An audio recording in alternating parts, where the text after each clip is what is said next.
Mighty quiet. Must have been a long day for people.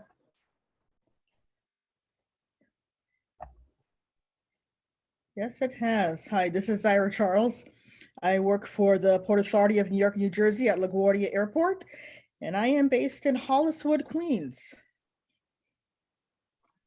Queens in the house. See you. My family lives in Queens Village. So Oh, I say Queens Village, but then, they feel like the White Castle on Springfield. It's like, I don't live anywhere near there. So I'm right off exit 20B on the Grand Central. Got you. Yeah, absolutely been a long day. I feel like Tuesdays are the new Mondays with this COVID situation. Jared Green here, professional, representing, I guess, Philly and New York, and I'm sitting in New Jersey at home right now. I just love seeing so many New Jersey heads. I am Kayla. I am from Rutgers University, and I too am from New Jersey. There you go. Opal of the Northeast, you heard? Yeah, we out here. Yes, sir. We out here. All right, so we're gonna give it a couple more minutes just for some people to hop on as well. Some additional folks and friends. And then we'll get it started. Big reason why I'm recording tonight's meeting is that so the information that is shared here can live on in NSBE forever. So I really appreciate the professionals, the panelists that decided to, give us a little bit of your time so we can, possibly add to the NSBE legacy with some more professional engineers. But yeah, so hopefully, or at the end of this meeting, we'll kind of clip this up. You probably see some posts on Instagram about it, but definitely I want this to be stored in the NSBE archive so that we can, all learn a little bit more about what it means and what it takes to be a professional engineer.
Also, I saw something else in the chat. Shout out to Chris from Houston. Word. Actually, I grew up in Houston. I went to Bel Air High School. So, you're not alone out here. So I guess I'll be like the lone Region 5 person out here, but I can rock with y'all tonight. Yeah, come on. Just Region 1 shows love. You know what I mean? We good out here. We good.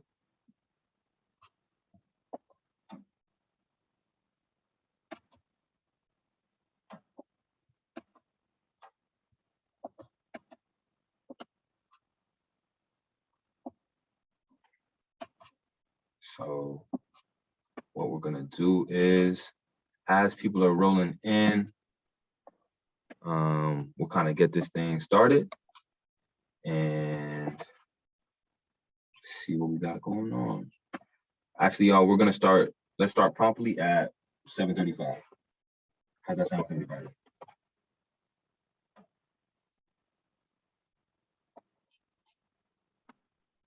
Works. Sounds good.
Okay. Let's get things started, y'all. And actually, I'm gonna make this really full screen. Hold on.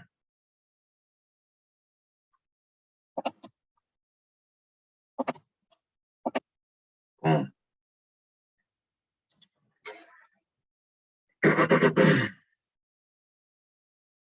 Can everybody see the screen again? We all good?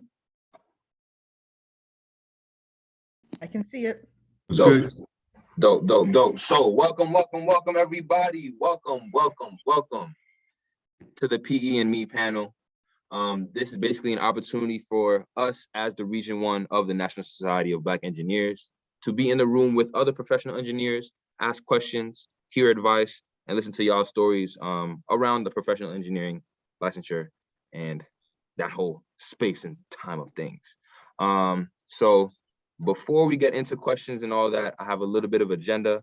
We're gonna talk a little bit, ask a couple questions, and then we'll get into a Q&A session, right?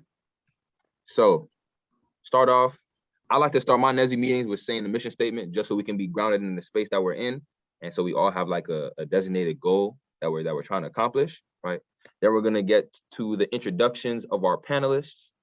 Then we're gonna speak a little bit about becoming a professional engineer, going to a short question and answer phase, and we'll get into a little bit of next steps as well. So, you know, hopefully we'll be in and out, be a lot of information sharing, a lot of information given. For those who are here that are here to learn, definitely take notes. I found for myself that the experience of others is just an adequate learning tool as the books that you read. So definitely be here taking notes. Let's be in this space. Let's be present. Let's make it happen. So, like I said, I like to start my meetings off with a mission statement. So we don't got to stand. We're virtual, but I like everybody to repeat with me that the mission statement of NSBE is to increase the number of culturally responsible Black engineers who excel academically, succeed professionally, and positively impact the community. Boom. Right? I mean, we all NSBE, we should know, you know what I'm saying? We make that happen every single day. Next. So we're gonna get into the introduction of the members on the panel right now, starting with Christopher Trunnell. Is that my cue? Yep, that's on you. Okay. I didn't know if you were gonna do it or not. My bad, you got it. What's up, everybody? My name is Chris Trunnell. Like the slide says, I graduated from Mizzou in 2017 with a degree in chemical engineering. A little bit of my work history after that, I went to Georgia Pacific Paper and Pulp Company in Baton Rouge right after graduation, worked with them for about 2 years. Most recently, I was with Motiva, big oil and gas company. They run the largest refinery in North America in Port Arthur. And as of January, I just started working with LyondellBasell, another chemical company based out of Houston. So yeah, and I just got my PE license in October of 2021, and I passed the test in, December of 2019. So it's been a couple of years. Cool. Congratulations on the new licensure. Thank you. All right. Next up, Mr. Dear Charles. Hi, this is Ira Charles. I do not have years on here. I graduated from Cooper Union with a degree in chemical engineering in 1994, and I got my master's in 1996. I obtained my license in 2005, so I've been licensed for a good while now. I currently work for the Port Authority of New York and Jersey. Coming out of school, I worked for Woodward Clyde Consultants, who no longer exist. I believe that today they are AECOM, but I'd have to look and see how those mergers worked out. I started my career at the Port Authority in the Environmental Engineering Unit in design, remediation projects, stormwater, tanks. I would say I did everything except lead and asbestos. I currently work at LaGuardia Airport as a senior airport engineer and the tenant construction alteration process manager for the new Terminal C being built by Delta Airlines. So I'm sure you've all heard there's going to be a major opening in the spring, so I'm glad I was able to make time to do this. Word. Thank you, Zara, for your time. Next up, Kevin Champion. All right. My bad, Kevin. No problem. Good evening, everyone. I am Kevin Champion. I'm president of ME Cube Engineering here in Atlanta, Georgia.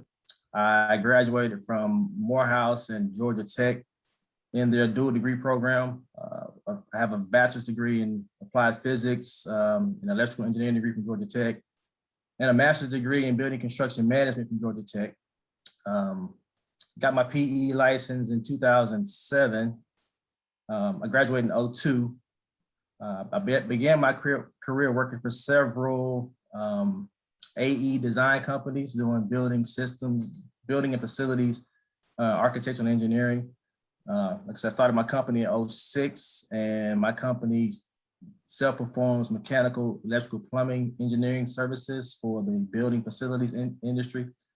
So we design MEP systems for all types of facilities, airports, schools, churches, any type of transportation, fueling industry. So that's pretty much what I do. Thank you, Kevin. All right. Next, we got Brandon. Hello, can you hear me? Yep, we got you. Okay, my name is Brandon Munford. I am a structural EIT at the moment, actually. Graduated from Syracuse University with my civil engineering degree in 2018.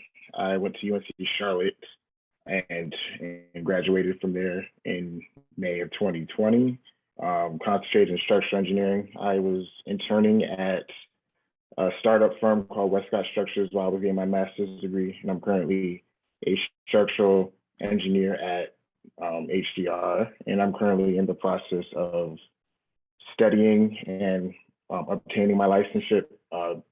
Haven't paid for it yet, and I haven't set the date on when I'm gonna take my PE, but my company wants me to take it before the end of the year. And with my master's degree and my internship, I should have my 4 years at the end of the year. So hopefully, if all goes well, I passed it and will have my license going into 2023. Dope. Let's manifest that. It's coming soon.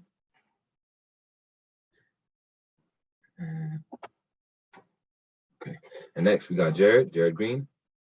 Hello, good evening, everyone. Good to be here with you all. It's been a while since I've been in a NSBE meeting. My name is Jared Green, and I am a geotechnical practice leader at Langen Engineering and Environmental Services. I've been at the firm for 19 years, my first job out of grad school, so I've been here for a little bit of time. Langen is a multidiscipline land development engineering consulting firm, so core disciplines being geotechnical, site, civil, and environmental. I did my undergrad at Syracuse University. I did my master's right afterwards at the University of Illinois, Urbana-Champaign. And I think I got my license in 2007. It's been a while since I've thought about that. I got my license, I think it was 2007 when I got my license. It's been a while. And I'm licensed in 13 states. And I also have my the DGE. It's like a specialization in geotechnical engineering. So work on everything from high-rise buildings to very large distribution centers for e-commerce companies, and everything in between, parks, the hospitals, schools, and the like. So thrilled to be here with you all, and let's have some fun.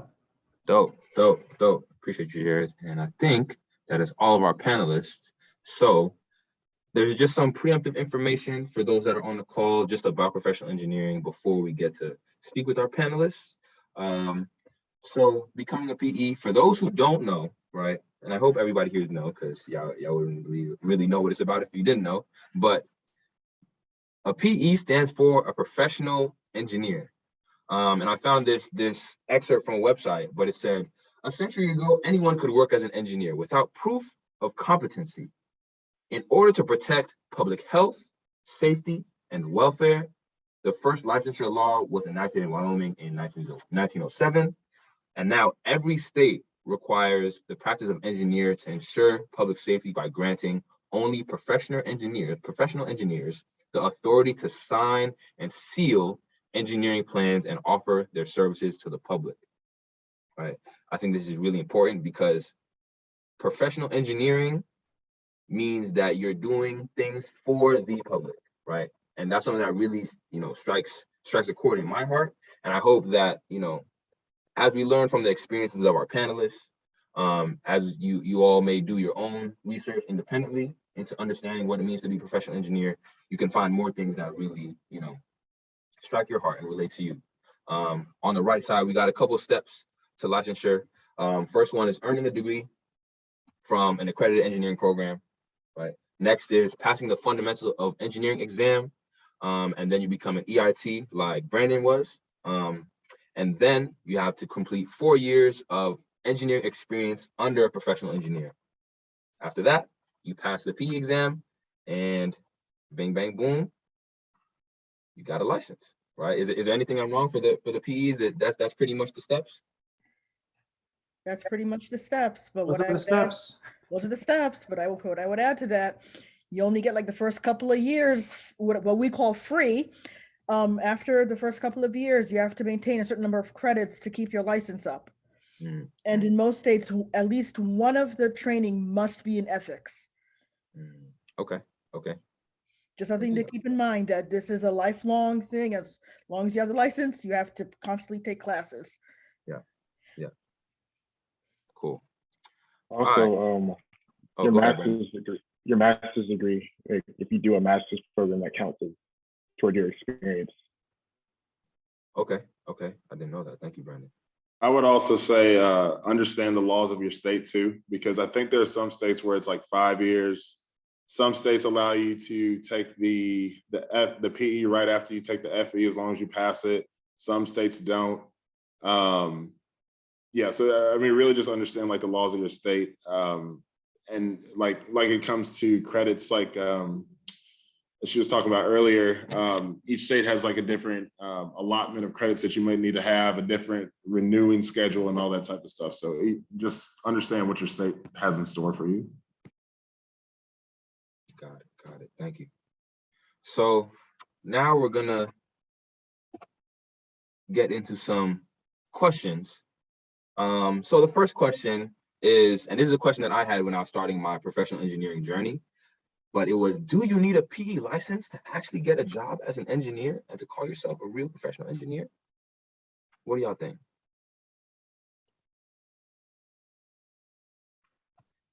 And then, quickly, just as a rule for this, I'll go through each of the panelists. Obviously not for this question because it's kind of just like it's a pretty easy answer. But I'll go through each of y'all, just in the order that I introduced you. And if you don't have an answer for it, you'll be like, I don't have anything, and we'll move on to the next person. So, but anybody can step up and answer this question. I would just go out and say no, and it kind of depends on what your discipline is too. In certain disciplines, I know civil for sure, like a PE will take you a lot farther, and there's certain like roadblocks that you'll hit if you don't have a PE in civil. Chemical, it's not necessarily that way. I mean, depending on what you're working in. So if like you're working on an EPC firm or a design firm or something like that, a PE becomes a lot more necessary. Or if you're working for public works, anything of that nature. But I mean, for me right now, I work in operations at the plant level. So honestly, the PE isn't as important, but it does open those doors for me to be able to move into different spaces as well. Yeah, I agree with Chris. I mean, on this one, it depends on what job you're applying for. If you're applying to be, practice leader or project manager, in some disciplines, you would need that PE. But generally speaking, if you're an entry-level person, even if you're an entry-level designer, you're going to be working underneath a PE. So you don't need to have that PE to start. But it does open doors for you if you're looking to make a move, or if you're looking to move up within a given company, or if you're getting ready to start your own firm. It's good to have that PE. And depending on what your discipline is, like I know for geotechnical, there are certain inspections depending on what state or what municipality you're in. There are certain inspections in the field you cannot perform unless you're a licensed professional engineer for that state. So those are just things to keep in mind when you're saying, should I get this or should I not get it? I would have to agree. It depends. Typically, you don't need a license to get a job unless it's listed as a requirement. Then yes, you need it. but typically your company will work with you to work towards getting the license. And you asked about titles. It depends on the state and it depends on the company and the comfort level. The Port Authority is comfortable assigning staff services engineer, staff engineer to those junior staff that don't have PEs. Some companies are less comfortable with that until you attain the EIT or the FE. Then you might get a very generic type of title like project analyst. I've seen all kinds of titles from the various consulting firms we work with. Because depending on the laws of the state in New York is pretty strict, you can't call yourself an engineer without a license. So depending on how the company feels will determine the title that's bestowed upon you. But definitely, it depends on the field, depends on what you want to do. Environmental, I would say it depends. If you want to work on stormwater, you're working with civil engineers. New York State has a huge emphasis on you have to be a professional engineer to go out and look at anything for an inspection. We only want engineers signing off on plans that are put in place for construction. So it depends. You just need to do your research. Yeah, I don't have my PE, and I am hired as a structural EIT, as most structural firms hire EITs to work under PEs. And we basically do the design work like a normal engineer. We just can't sign off on plans. We can't sign off on official documents and construction bids, stuff like that.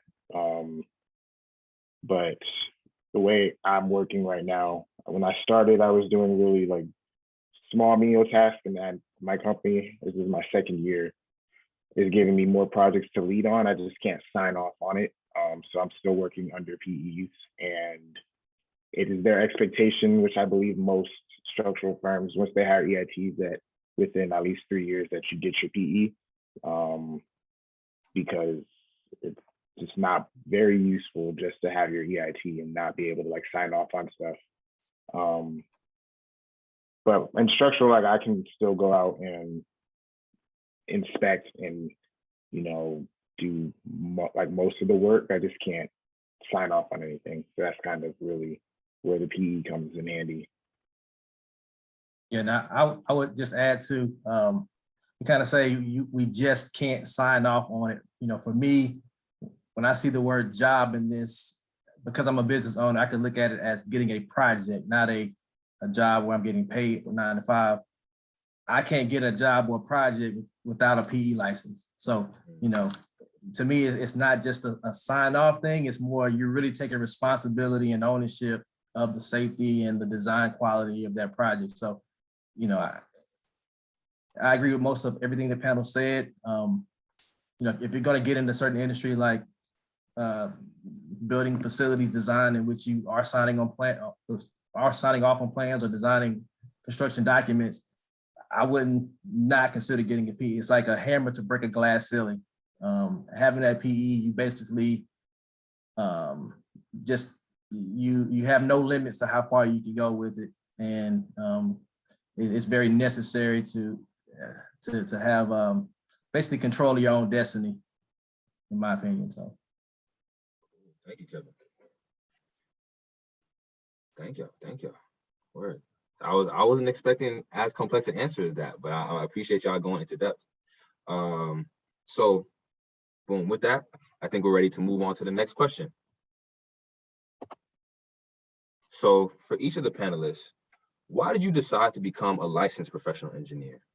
And we can start, actually, we won't go in order. Let's start with Brandon, since you're in a process. Why are you chasing the PE after the name? Like, what's your reasons behind that?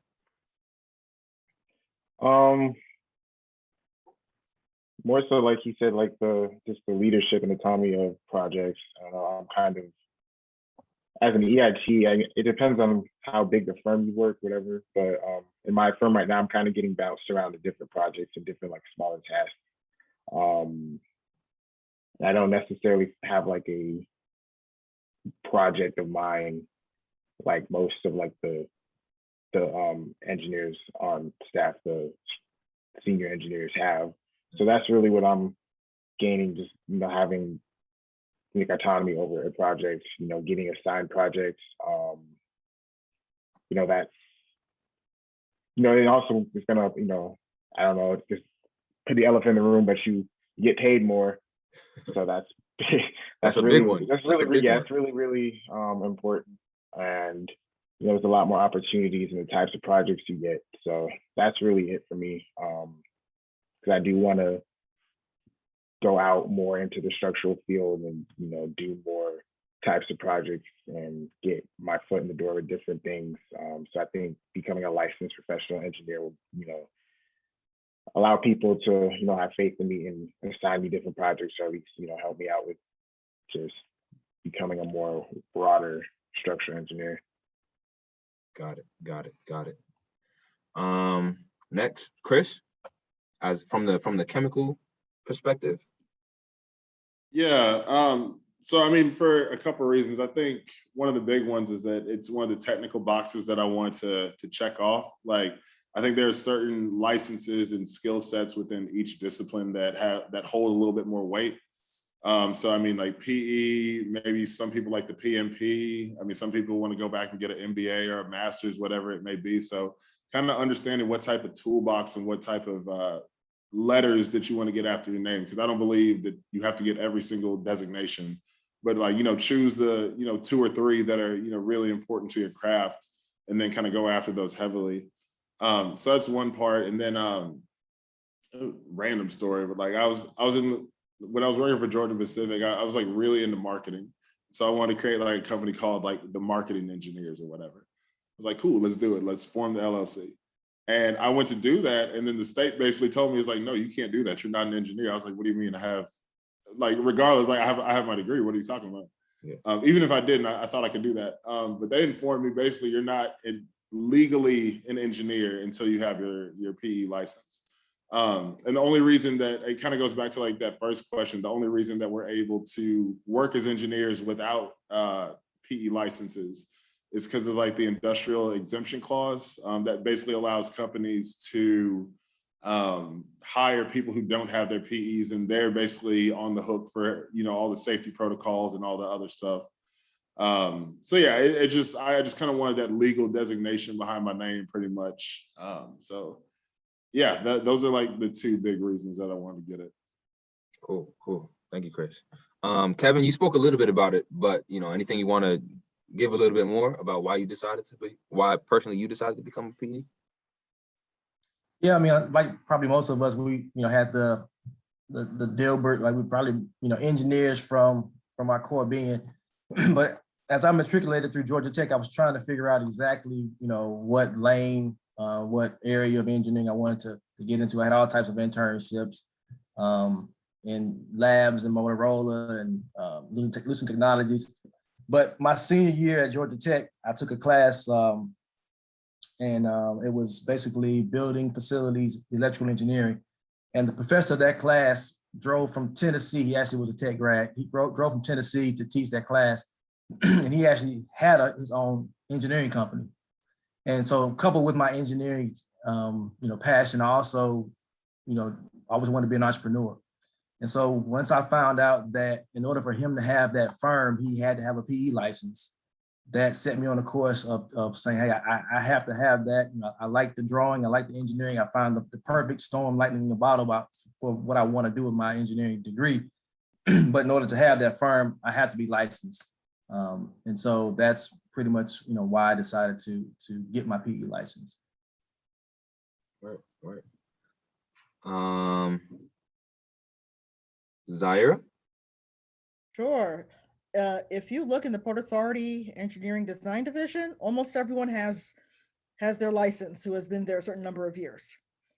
So if I wanted to be just in the same playing field as everyone else, I had to get the license. But also it was a kind of projects that I can work on, and also whether I'd have the ability. I mean, you have to understand, we're a big agency, we work on big projects, and the chief engineer might sign the cover page of the contract drawings, but he still needs the individual PEs to certify that everything that he is signing off on is okay. And without my license, I really couldn't, be in that position to say, yes, Jim or Peter, whoever may have been chief at the time, it's good to go through the QA/QC. There was just a lot I couldn't do without it. There was a lot I couldn't sign off on. So just to be competitive and be on that same playing field and have the option to work on more projects, it made a lot of sense to get the PE. And also, there weren't a lot of PEs in environmental at the time. A lot of people were getting different certifications. That's changed now. So it just made me competitive within my group as well. Thank you. And Jared, I think you're the last one. Yeah, I think that, I mean, I didn't grow up, I didn't know what an engineer was growing up. I didn't have engineers in my family. First time I really started interacting with engineers and knowing about it was when I was in college. So by the time I got to my junior year, I heard more about, what it takes to become a licensed engineer. And it sounded like if I was going to be a part of any company, it's going to come a point where if I didn't have that license, I was going to be really limited with what the value that I could provide to the company or even to the industry. And I think when I started working as an engineer and just seeing who were the real decision makers and who moved things within the firm or within the industry as engineers, they were the ones that were licensed. And as I started to look in the building code and seeing who could do what, I was like, wow, if I don't have this license, I'm going to get to a point where my career doesn't advance any further. So I realized that I was going to have to do it. And now, when you finally do get to the point where you're signing and sealing a document, you feel the gravity of it, right? Like if this is not right, like I'm the one that's responsible, and lives could be impacted negatively. And in my company, every company is different, but like in my company, just because you have your license, it doesn't mean that you're going to be signing and sealing. So where we are, you have to be basically an owner of the firm before you can actually sign and seal a document. And that's just to make sure that, it's another QA/QC protocol, So you get your license and you're like, all right, I'm almost there. And then some years later, you're at the point where you're the one that's responsible and you're the one that's signing and sealing. And it's a lot, right? It's not like you're just turning in a homework assignment. It's like, this is real life. Somebody's going to build this. Yeah. So it's a very interesting, but solemn responsibility, I'll call it. Thank you. Thank you to all the panelists. So boom, let's move on to the next one. What were some of the biggest challenges that y'all faced in the process of obtaining your professional engineering licenses? And I think, well, Brandon, you're the first name on the list. What have been some, I know you don't have your license yet, but what are some challenges that you're currently in right now and that you maybe taking your FE and getting into the EIT position that you have faced? I would say that I didn't take either of my tests when I was in school. I took them both after I graduated. It's been kind of challenging studying and fitting that study schedule into my work schedule.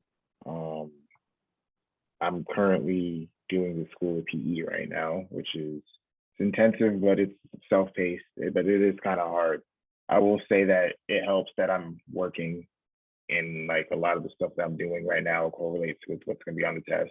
So that's, I believe, is a good advantage. But also I think another disadvantage I've had was starting my career during the pandemic, and it's been few months I wasn't working, things like that. It's just very unsure. And also they're changing the format of the test. It's no longer, pen and paper. It's all digital. It looks more like the FE right now. So I feel like that challenge with it just looking at a different format is going to be kind of tough. I might be among like the first of the people taking it online, just full computer based. I'm not entirely stoked about that, or, but it is what it is. Kind of just take it in stride. But I would say that would probably be my biggest challenges at the moment. Okay. Thank you. Chris? I mean, the whole process of, like Brandon was saying, studying, of course, like carving out that schedule of, 2 hours in the afternoon after you get off of work, and being dedicated to that month after month. I think in total between that, I took my FE and then I took a month off, and then I took my PE, studied for my PE and took that all in the same year. So it was a solid like 6 to 8 months of, just straight going at it. And consistency is definitely the biggest thing with that. So, I mean, whether you have to put in an hour and a half per day or 2 hours, whatever it is, just carving out that time, that's one thing. The test in and of itself, I mean, it's 9 hours. Like it's a 9-hour exam. You're staring at the screen, and kind of like Brandon was talking about, they're changing the formats of the PE exam from pen and paper to computer based. They changed the chemical exam in 2018, and I took mine in 2019. So I was one of the first few to take the computer based, which honestly I liked it better. But yeah, staying focused for those 9 hours, and then finally, once you pass it, hurrah, hurrah, you get to the application portion once you get to your 4 years. And so, finding recommenders. I know for Texas, we had to write, it was at least 6 pages, but up to 12 pages of like a personal statement of what you've done over your 4 years. So there's several steps along the way. Each one has their own challenges for sure, but I think just being consistent and making sure that you're actually garnering that experience over the years is the big thing. Cool, thank you. Jared, you want to go next? Yeah, sure. I'll say that challenges, I'm thinking back. The first, I would say that I did not take mine when I was in college, or I should have. In hindsight, I should have. When you take it in college, you're in study mode. You're a student. You know how to pass tests. And I think that trying to study for the EIT while being in the field, and trying to have a life and starting a new career, it was difficult for me to focus. And full disclosure, I had to take the EIT a few times before I passed it. So that was tough, because you take it, you think you passed, and then you find out that you didn't several months afterwards, and everybody at work, oh, how did it go? And you're trying to dodge that, right? But fortunately, when I took the PE, I passed. And I think that for me, the PE was a much easier exam because it was tied closer to the things I did on a daily basis. So I think with the EIT, just the breadth of things they want you to understand. If you leave college and don't take that test, I think it does get a little harder. So I think that those are difficulties for me, or challenges that I would say that I had to face. As far as the application itself, depending on what state you're in, the application can be pretty arduous. As far as, like Chris alluded to, you have to have PEs that you worked underneath, and making sure you get their information and get them to sign off on work that you've done. I worked at the same company, so fortunately I was able to go to those or walk over to their desk. But I know people that have worked at different companies, and maybe the person they work for retired, and then trying to chase down that person. So those are challenges. And then just the application itself, making sure you get it in time, making sure you take time to study. And as students, you may hear me saying that and you say, what's the big deal? But once you start working and you start to have a family and have kids, there are other things that take your time. It is not as easy to just block out a few hours every night or on weekends to study. So I think that, there's quite a bit of planning that has to go in, and you have to be intentional for how to get through those exams for the applications, getting the money in, taking the time to study for them, taking classes, and then all that you have to do at work as well. Because maybe some companies might give you a little time off to study, but most times people are doing this in addition to their regular day job. So those are some of the challenges that come to mind. Okay, thank you. Zaira? Similar challenges. Well, not similar. The EIT, which is what it was called at the time when I was in school, was heavily civil based. And as a chemical engineering major, did not really have that civil background. So after I started working and got to deport, I had to put aside time to study and understand a lot of the civil that was part of that EIT to pass. And luckily I passed the first time I took it as a professional. But then the challenge came in the PE. And environmental was still a relatively new concept for the PE. And the way the questions were structured, if you did not work in that particular area, you were guaranteed not to pass. So the first time I took it, it was all air engineering and municipal waste, neither one of which I do. I came pretty close. I'm impressed, but I don't do either one. The second time I took it, when I did pass, it was tanks, remediation, petroleum, everything I did do. So the studying came in handy, but the fact that this is what I did in my day-to-day really helped hopefully the PE is a little bit more balanced in terms of, what they present, but it was very unbalanced. And the same thing happened to my coworker, same thing. Air and municipal waste. Like, we don't do this. We have no reason to do this as a public agency. There's no way we were going to pass. No matter how much studying you did, we didn't do this in our day-to-day work. But same thing with him. Second time, remediation, tanks. He had all my books. It's like helping each other out. And it's like, here's some advice. Hopefully the exam turns out the same for you in the fall as it did for me, and it did. And I was able to pass the second time. But it's finding that time to actually prepare for the exam while you're working. So if you're a student, especially if you're a civil or a mechanical major, take the FE, because I'm pretty sure you will pass. There are resources online. Download the reference for the FE. It's free. You are allowed to have it. Take a look at practice exams. If you don't see something in your area of expertise in school, go learn about it. Go learn about it. That is my advice. Take it while you're in school. This way you can focus on what you need to do in order to qualify to take the license, because it's not just passing the test, but it's getting that application right. Cool. Thank you. Thank you. Kevin? Yeah, I concur. I think I was one of those that had maybe 2 or 3 jobs before I took my PE. So I definitely had to go and chase down those earlier references from other companies.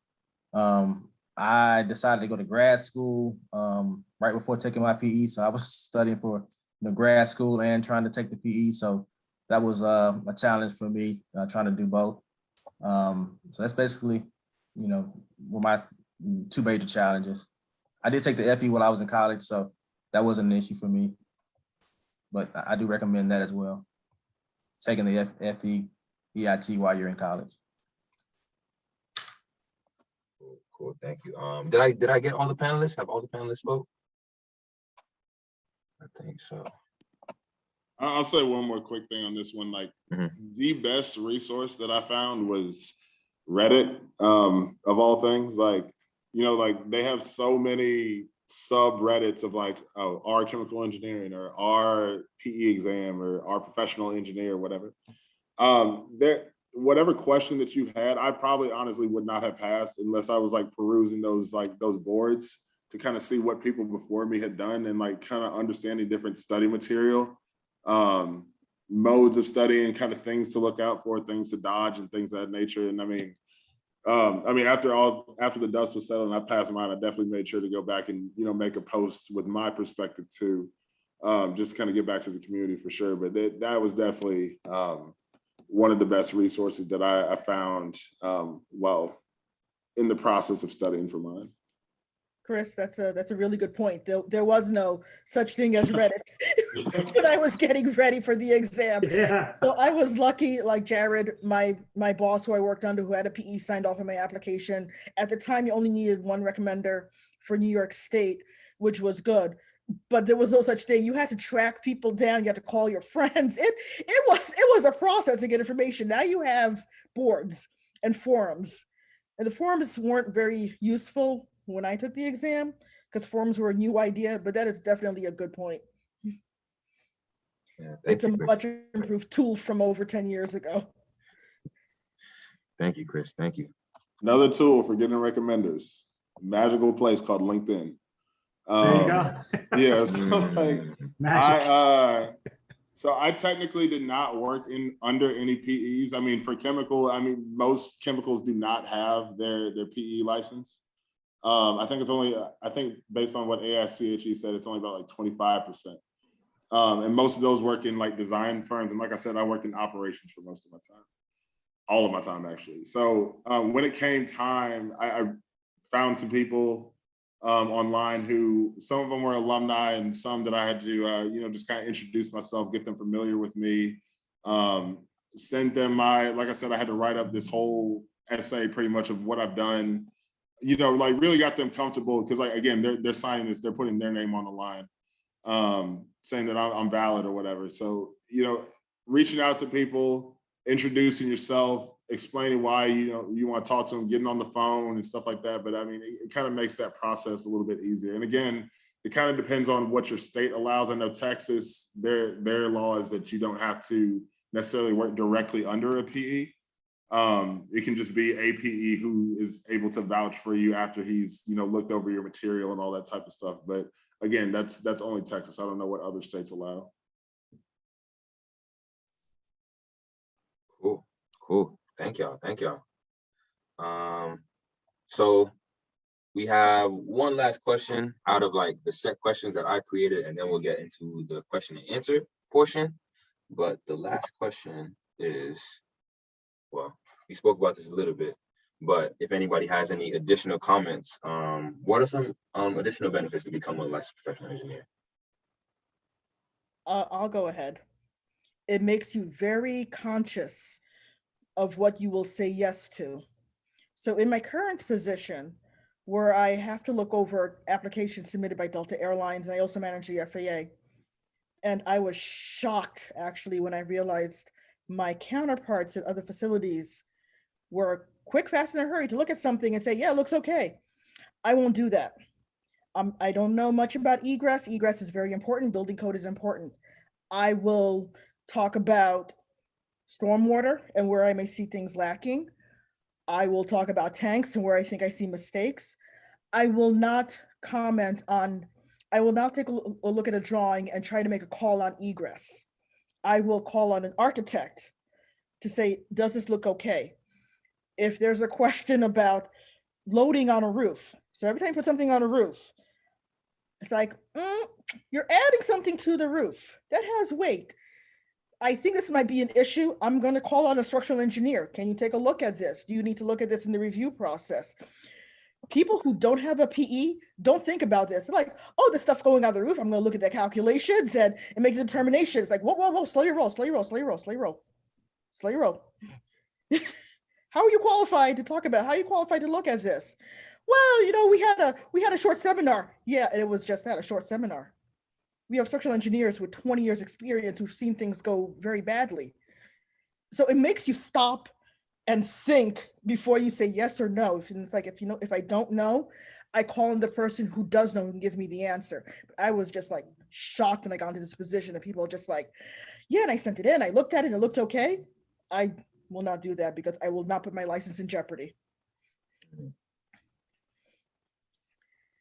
And I think Jared alluded to it. There is a gravity when you have that license. You don't want to lose it. You don't want to get called before the licensing board. So you will think before you, I don't know. Let me call in somebody who does know. Because and I think you've all run into this. People say, yes, it looks good to me. Are you sure you're qualified to say yes or no? Jared, you're saying it's happened, right? It's happened. Yeah, it's there. And the thing is, we look at, it's a good example, like ASCE magazine, they have the ethics column, right? It talks about these cases where people are signing off on things that they really shouldn't. And you're like, man, I never want to be in an article like that, right? And you have full control over that because as a design professional, you're the one that's saying that this is good. I've looked at it and it's good. And if you're not qualified, the ethical thing to do would be to say, you know what, I can't give an opinion on this because I don't know. And you never really want to be in that position. But it's it's heavy. It's heavy. It's tough, and it's tough when you have to go back to an airline. It's like, look, what you want to do, how you want to process this, I'm not, and I will give a real life example. So, as I mentioned, LaGuardia is undergoing redevelopment, and LaGuardia, for those who have flown, or for those from New York who've flown to LaGuardia, it's a tiny airport inside the neighborhood. Perfect conditions, right? And keeping it open for redevelopment, perfect conditions just for that. So you have to make adjustments. You have to be able to get passengers from one place to another. So this guy presents a cattle chute and he wants to do it as a minor work application. It's like, dude, I am not a structural engineer. I am not an architect, but I can tell you, you don't have sprinklers. I'm not any of these people, but something tells me that if you build this and there's a fire, people are going to die. You need to submit this in a way that qualified professionals are going to look at it. And he argued with me for a month over this. It's like, dude, it's like, you know what, let's take the word if out. When there's a fire, what happens? And he had no answer.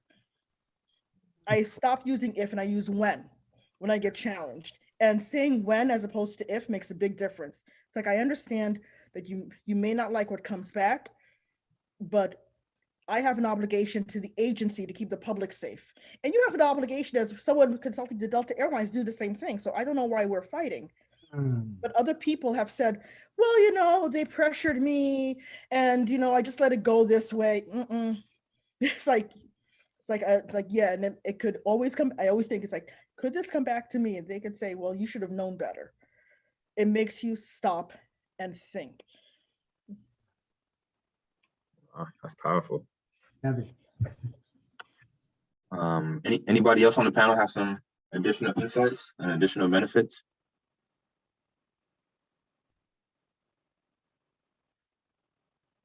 Somebody talked about money earlier.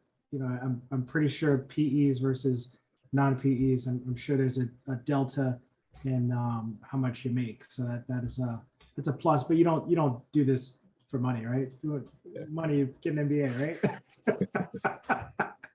But you're definitely responsible for more, and your organization will likely give you more responsibility. So we talk about the ceiling. I think Kevin was talking about the ceiling.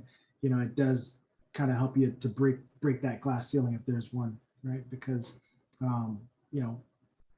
when you're licensed for your state, they can look you up and they say, yep, that person's licensed for the state. So they're qualified to do what it is they're trying to design. So. And I think we're at an interesting point in time. I personally feel that, when I started my career and up until now, I feel like engineers have been marginalized. A lot of the management team and the business developers kind of herd engineers and kind of try to put us in cubicles and say, because many of us are introverts. To the money part right now, I think a lot of the engineering talent that I came out of school with are not doing engineering. I mean, there is a weight and a gravity to having your professional engineer's license. You can lose your license, and then as a business owner, there's professional liability insurance. So if I sign off on something that is incorrect, I could lose my license and my business. But I think if we, now's the time for us professional engineers, especially Black professional engineers, to really stick together and start to set the market and the trend for the. Have no problem charging, $500 an hour for their services, and I'm all about getting fair market value for the services. Having a professional engineer's license, as a Black minority right now, there are, a lot of government programs which require a certain percentage of participation on projects. I'm certified with the City of Atlanta, Georgia Department of Transportation, the DeKalb County where I'm from, and so there's opportunities there. If you are a licensed engineer, you have to have a PE license to even qualify for that 20%, 30% portion of these contracts as a minority subcontractor or contractor with municipalities, the federal government. SBA has a lot of programs for that as well. So there's so much money and opportunity there for a person, specifically Blacks, with a professional engineer's license, but it's a heavy weight. I mean, and so if you stick to your guns and you put out good work, it may take a while, but for me at this point, my phone doesn't stop ringing.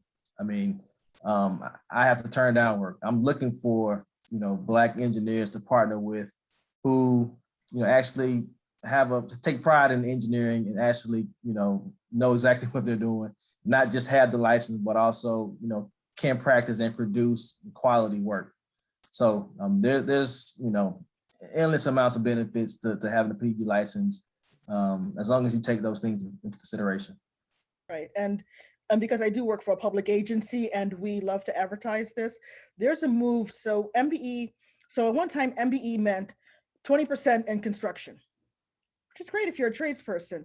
Now they're trying to diversify in terms of not just construction, not just operations, but they are looking for professional firms that are minority owned. And they're looking to give 15, 20% of that work to design.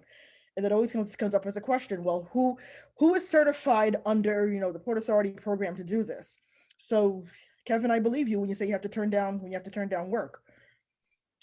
So despite what you might hear on the internet, definitely look into what your state, especially your government contracts, what they're looking for, what their requirements are, if you're looking to go into business for yourself, because the opportunities are definitely there. And trust me, where our D&I office searches and searches and searches, they have fairs, they have countless information sessions, but you have to go and search out the work, and you have to be good at what you do, because ultimately, you know, for those that serve the public, it comes down to protecting the public. But there's definitely opportunities out there, and I can, because we go through this with a lot of our projects, it's a struggle. Yeah, and the percentages are only going up. I saw a public RFP in Philadelphia that was calling for 40% WMBE participation, and everybody said, what? 40%? It's like 40, 40, yes.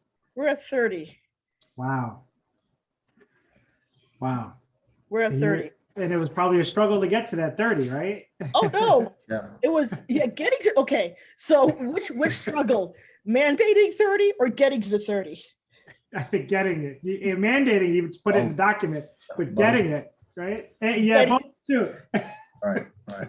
Well, I mean, it kind of goes like to the whole thing where I think African Americans make up like 2% of engineers in college right now. I think Hispanics might be 2 to 4, somewhere in there. Like, and then, I mean, you break that down even further, how many of them actually have their PE license? So what, maybe 25, 30%? And that's of all disciplines, maybe, once you kind of break it down. So yeah, I mean, if you're talking like they want 30% of contracts to go to a certain group, that's just like, I mean, if you're good and you're able to do it, the possibilities are just endless in that regard. I mean, from an entrepreneurial tip, I mean, the sky's the limit. And I mean, even if you're just talking from a job perspective, like the classical example, 2 identical resumes, one has a PE, one doesn't. Who are you going to pick? Like, one has the force of the state behind them, one doesn't.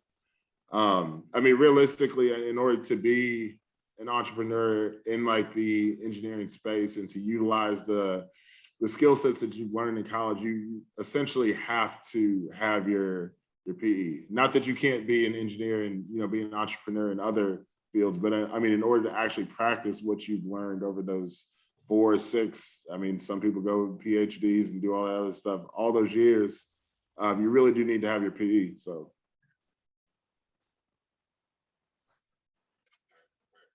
Thank you. And I don't want to, this has been a dope conversation, but I do want to give some time for some additional questions as well. So if that's everything for question number 4, if y'all don't mind, we can get into our question and answer period. So if any of the additional participants have any questions, now would be a great time to raise your hand, or you can just unmute and give questions to the group, whether it's dedicated to a specific person or, you know, the group as a whole.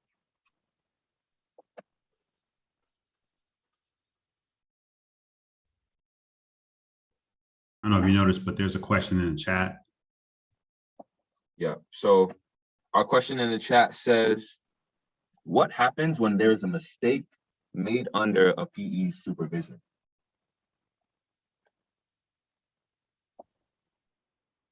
Let's take that. That's a hot one. That's a big one. And this goes back to the ethics. It depends on the type of error that was made. It does. One of the classes I took actually went into a very, very detailed description. This is about what happened at Citicorp building. Actually, this might have been a live class. I don't remember, where there was a mistake made under a PE supervision, where they did not take wind loading into account correctly. And I'm trying to remember the outcome. If it's malicious and it's done on purpose, you lose your license. That's for sure. You lose your license and whatever other consequences come with that. So it's not just losing your license. You could, if people die, you could probably lose your freedom. You will definitely lose some of your assets. But it becomes a deep dive into how the error was made, when was the error discovered, were corrections made, So it's a slightly deeper question than what could probably be answered quickly. But that's why you have QA QC. That's why you keep taking classes, especially in your area of expertise. That's why you don't work outside your area of expertise. You may be a structural engineer, but it doesn't mean, if you build buildings, it doesn't mean that you know something about bridges. So if you put on a bridge project, you really should consult a bridge engineer. So there needs to be just a lot of QA, QC controls put in place. And most firms, that's what we do to avoid errors. I'm pretty sure I've worked with Lankin, I've worked with HDR and other projects. They put in a lot of work to make sure there are no errors. And when they note an error, David and they're working on one of our projects, they notice us immediately and we work to fix it. But it depends on the nature of the error. It's a very complicated answer. Yeah, But and then also the timing of when it's found, it's a big difference finding an error before a bid set gets put out the door and it's addressed and it's put out the door versus an error that's found. I think the worst case is an error is found after something's been constructed, right? And it's like now, right, you have to notify the client and it's big. That's big. That's That's big. huge. It's That's huge. huge. So Christoph, I'll see if I can find the information on the case study that was presented in one of my classes to send that to you and you can share it. We can share with everybody. Yep. Yeah, because that was a pretty good case study as to an error being found and how it was addressed. I don't recall, because I took this class many years ago, what happened to the PE, but it wasn't good. And typically, if no one is injured, for me, worst case scenario is that, like Jared was saying, the error gets found after something's constructed. So in that case, most often it'll be a change order issued by, the contractor who's actually, constructing the facility that you made the error on.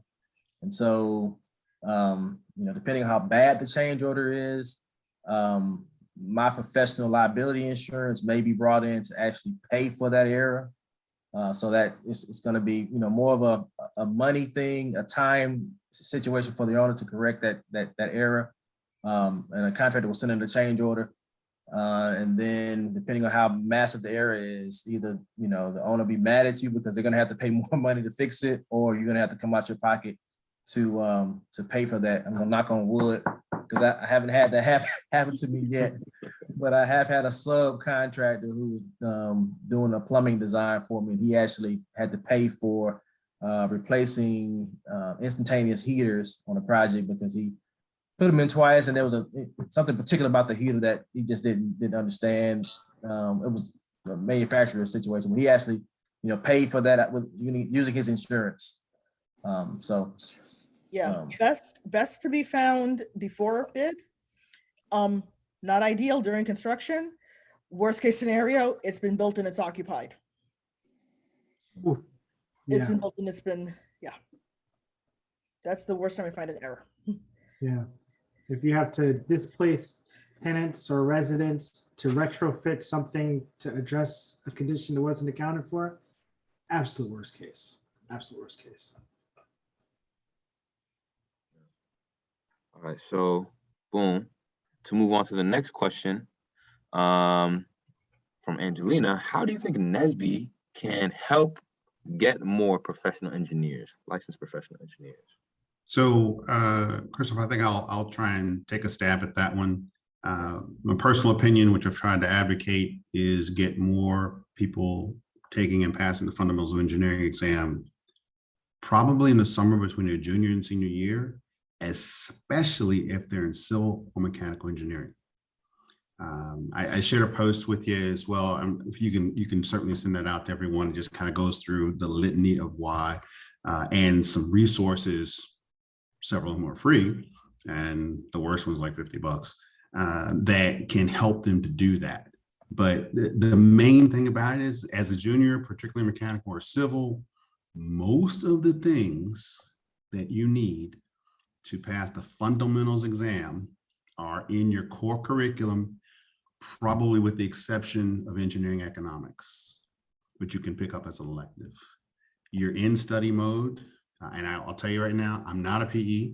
It's a whole nother discussion. But I passed my EIT, which is what it was then in 1981, between my junior and senior year. And I passed the first time. It wasn't an issue. Just my plans changed because of work change. But it was clearly the best time.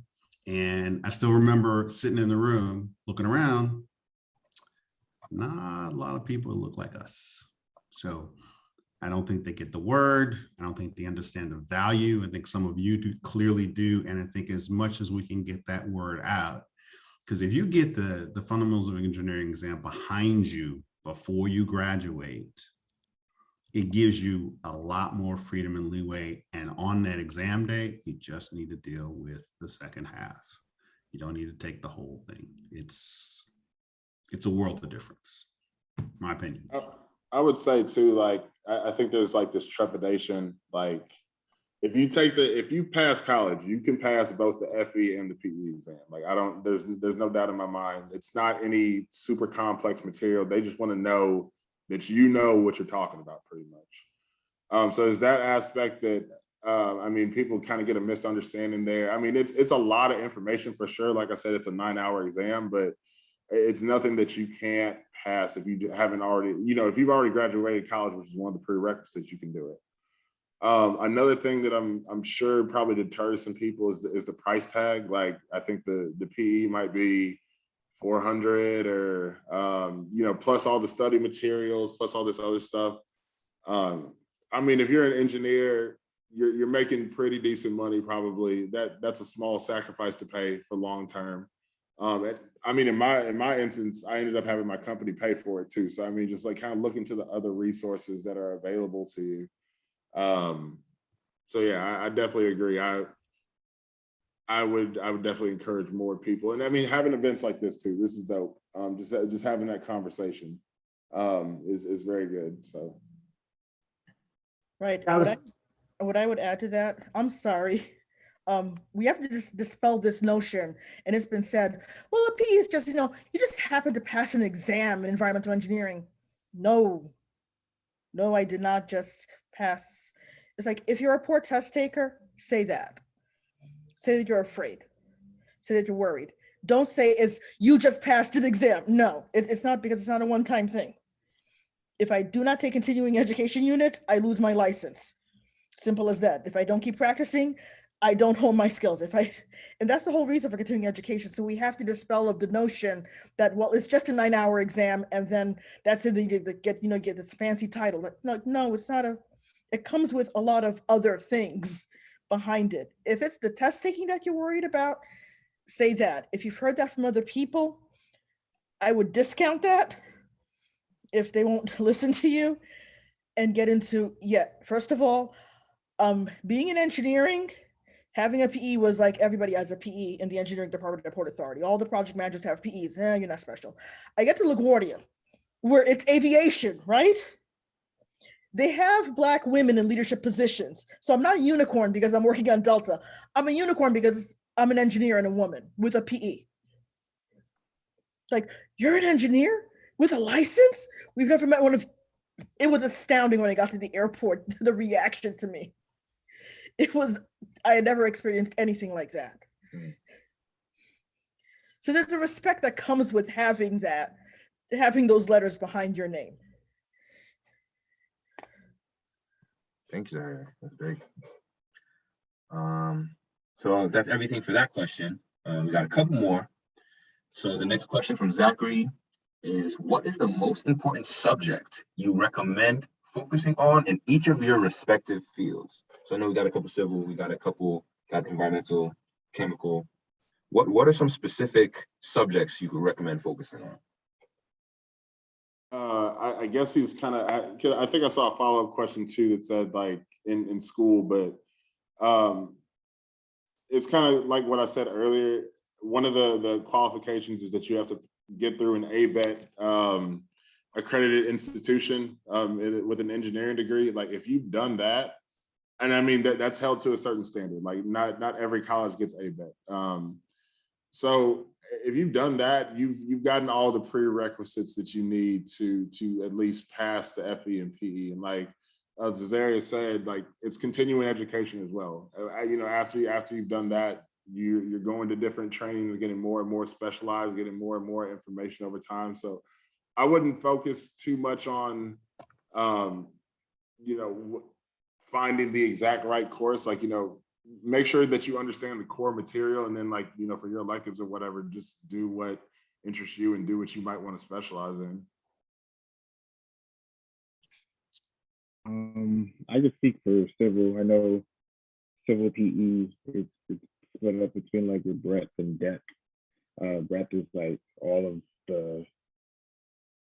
the different subcategories of civil. Like you have to know like generally something about each of them, and then like you take a depth, which is like structural or geotechnical, construction. I believe it was like water and environment, water resources, environment. I think transportation. I'm not too sure, but I know mine is structural. So I guess my first, for anyone in civil, my first suggestion would be just to know what you want to focus on, and then try to gear your classes toward that. So for me, for structural, I didn't get too many structural courses in undergrad, so it was well recommended that me to get my master's degree in structural engineering.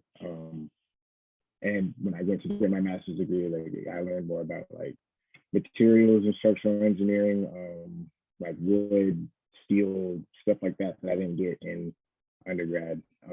A lot more concentrated in what I'm doing for work now, and a lot more concentrated in what is going to be needed for the structural depth portion of the PE. So my advice for anyone in civil would be just to research, like, for one, like look at the different depths that they have, like different categories, and then like decide like which one interests you most. And then if you still have time, look into gearing your electives. If you are considering grad school, I would start looking at the jobs you want too. Like for some, like structural, it was really highly recommended for most jobs, even trying to get a job to get your master's degree in that. So I'm not sure how that is for other civil categories. Maybe someone else might be able to explain that more. But for me, I definitely, it was about very highly recommended that I had it. So I would just use the time now, if you do have time, to definitely research that. Bless you. Thank you. Anything else regarding the classes? Any other advice? Yeah, I would say it's for a geotech. I think that having a good soil mechanics class, I mean, we all kind of start with a soil mechanics class, but having a good soil mechanics class is very helpful. So if you end up going to grad school, if you go to grad school at a different school, it's still good to take that soil mechanics class just to make sure you understand some of those principles. And then I would say that taking a structural geology course is very helpful for geotechs as well. And then some type of structural engineering classes, because you're going to interact with structural as well a lot in your career as geotech. So those are some things that I think were helpful for me as geotech. Okay, cool. Thank you. Temi, you have your hand raised. Do you have a question? Yes. Hello, my name is Temi Tepa-Aina. I'm a senior biomedical engineering student. What's the closest PE exam to my major?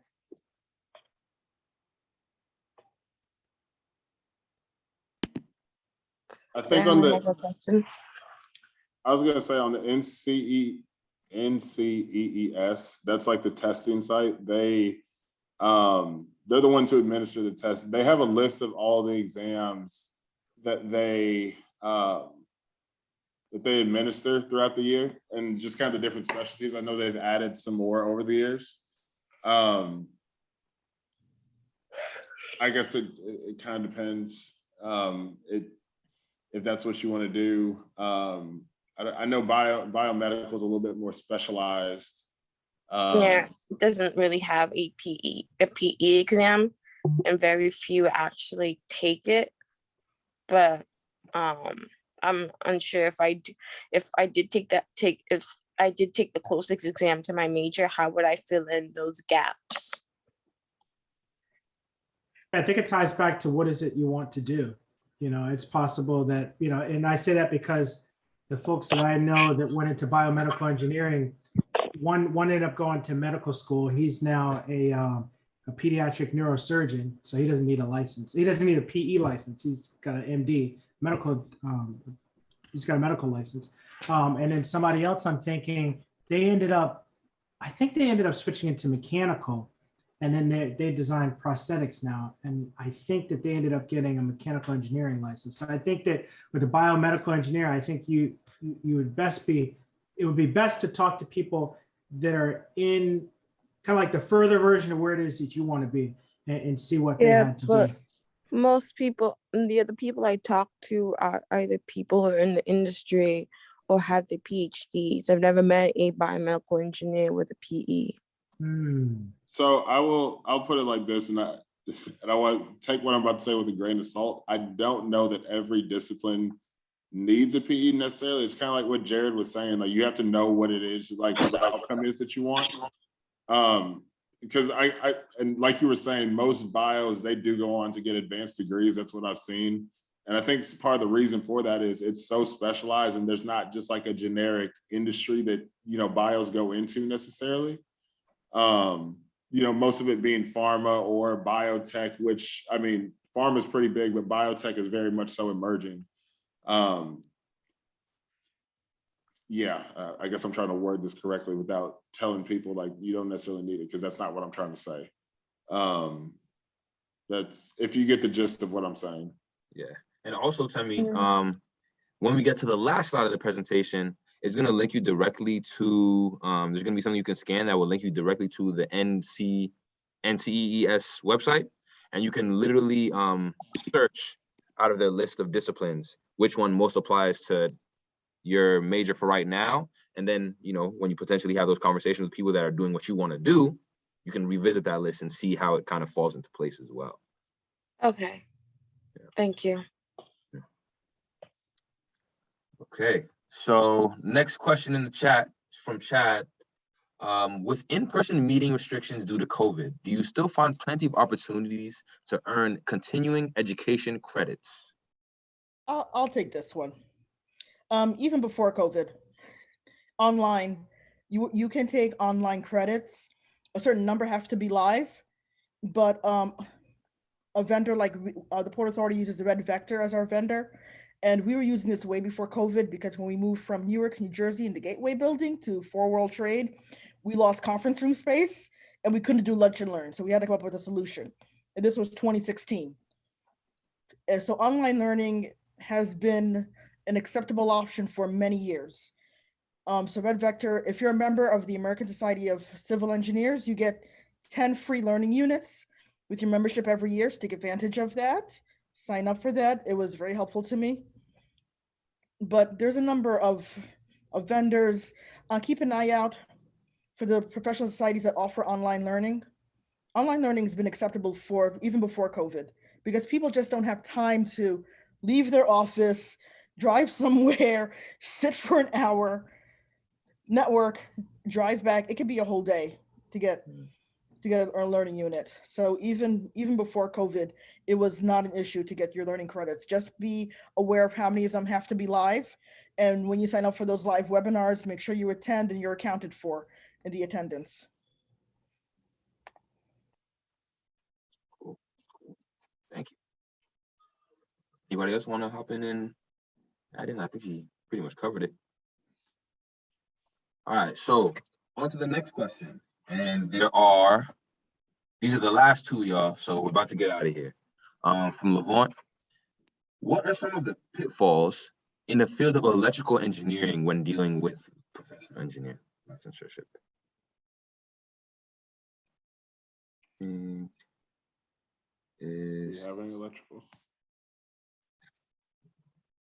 I'm electrical. I'm not sure I understand the question though. One of the pitfalls in the field of electrical engineering dealing with PE. Levant, you want to hop off mute and explain your question a little bit? or you can put it in the chat. It is fine.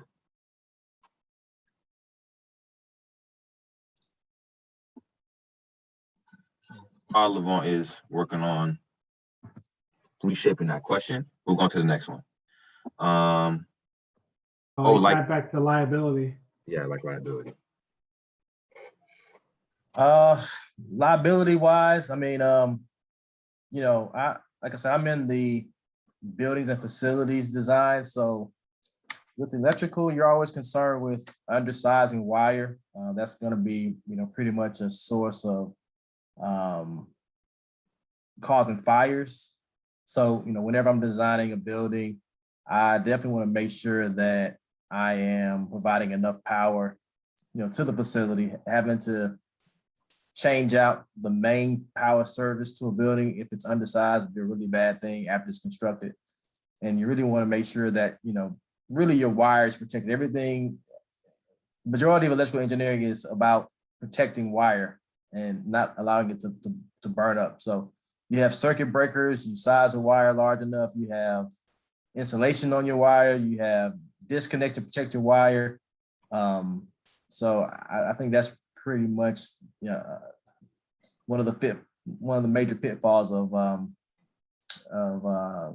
electrical engineering when you're talking about PE and making sure your design is safe. Also grounding. You never want anything not to be grounded. You don't want electrocution. You don't want to get shocked by anything. And also there's issue with fault current. If you don't provide enough fault current, meaning your gear is not robust enough to handle the allowable inrush of current, it could explode. So those are some key pitfalls, I would say, or things you want to concern yourself when it comes to liability with the electrical engineering. You know, sizing your wire appropriately, make sure things are grounded so you don't get electrocuted, and then make sure your gear is robust enough. They call it you have enough your short circuit protection is there, so that if you do have a major fault, that your gear is sized appropriate enough to handle the fault and disconnect the system as designed. And this is a lesson learned. Depending on the size of the project that you are working on, make sure there's enough power for everything that is being installed, and that the utility can provide it, and that you have the capacity and whatever is needed, whether it's transformers, etc. It's another big thing. And that's a big lesson I learned in building of this terminal. Make sure you have enough power. You bet. Thank y'all.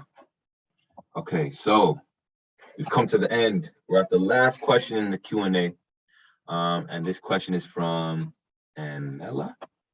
And they ask, I lost it. Okay. After you get your professional engineering license, do you immediately take on the more responsibility in the company, or is it based on what positions and projects are available in that space?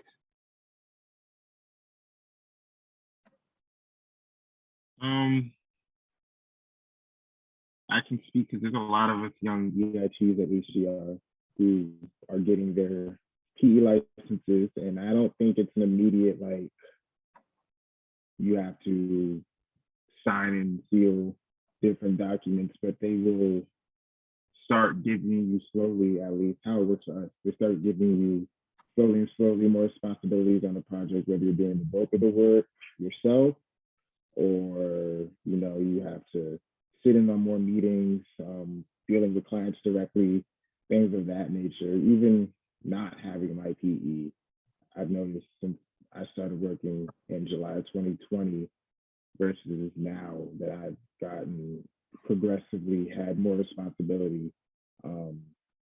Like I'm progressively getting more concrete roles on projects. They're sending me out to sites by myself now.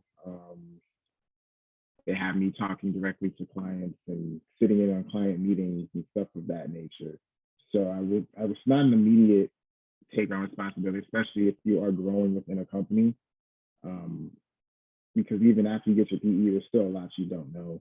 Even after working 2 years, there's still a lot that I do not know and can't do by myself. So, you know, they're working with you.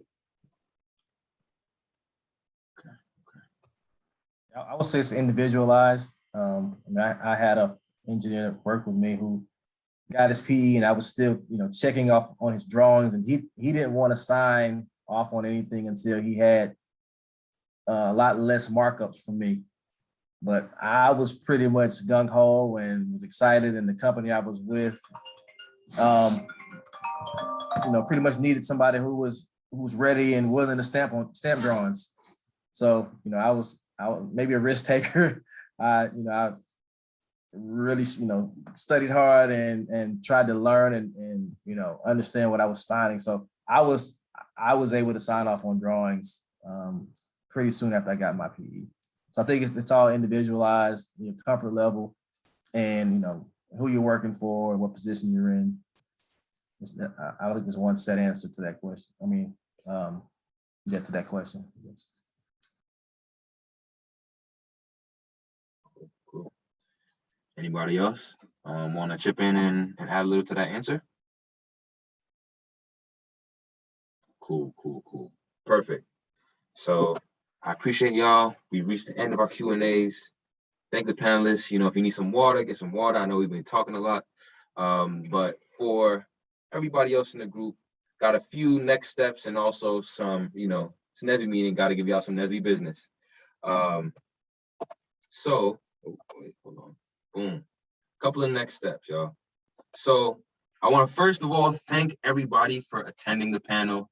Big thanks to the panelists for you know, giving an hour and change of your time, providing your experience, and hopefully, you know, inspiring the next generation of professional engineers, licensed professional engineers. I really, really, really appreciate y'all. But definitely for the people who aren't PEs yet in the chat, definitely connect, right? Find these people on LinkedIn. You know, those that are here, feel free, slide your LinkedIn in the chat. You know, everybody can see everybody's name. Go hit a little LinkedIn search, right? Also, I would say connect with fellow engineers. I know a few of the civil engineers on my campus, we kind of got together. A few of the civil engineers in NSBE on my campus, we're together and we're trying to study for our team together, right? You know, if there's one thing, you know, we can't do by ourselves, we can definitely do it together. So I would definitely promote that within y'all's circles.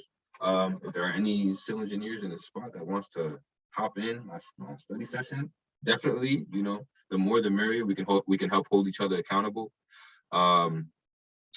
and ask questions and study, right?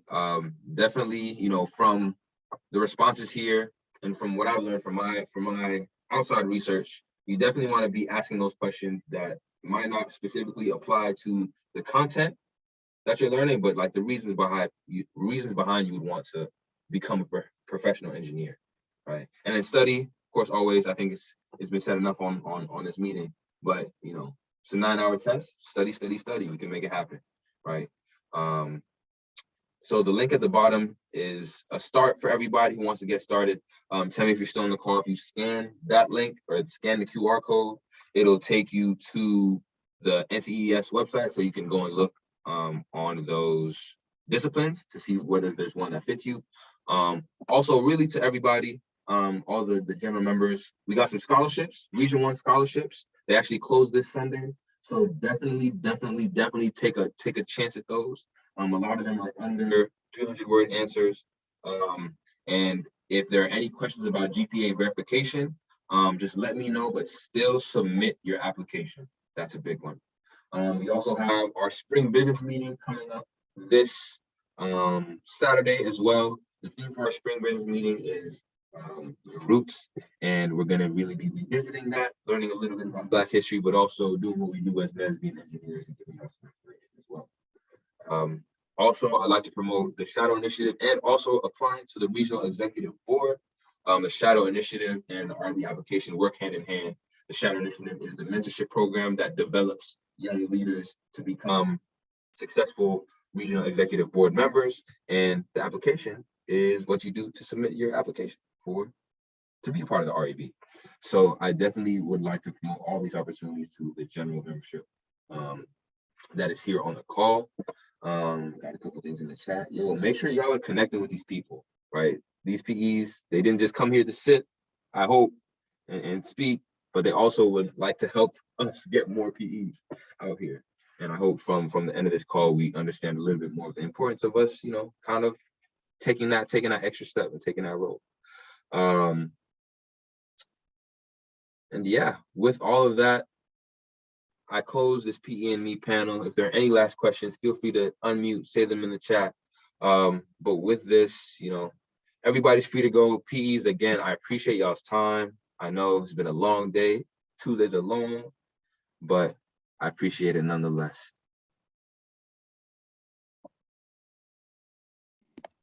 Thanks, y'all. I appreciate it. All right, take it easy. All right. Good night, Good everyone. night, everybody. Y'all have a good one. Please Bye now. encourage your friends to get their license. Encourage Exactly. everyone you know to get their license. Yeah, We need more of us out there. for sure. We For do. sure. All right, be great. Bye now. All right.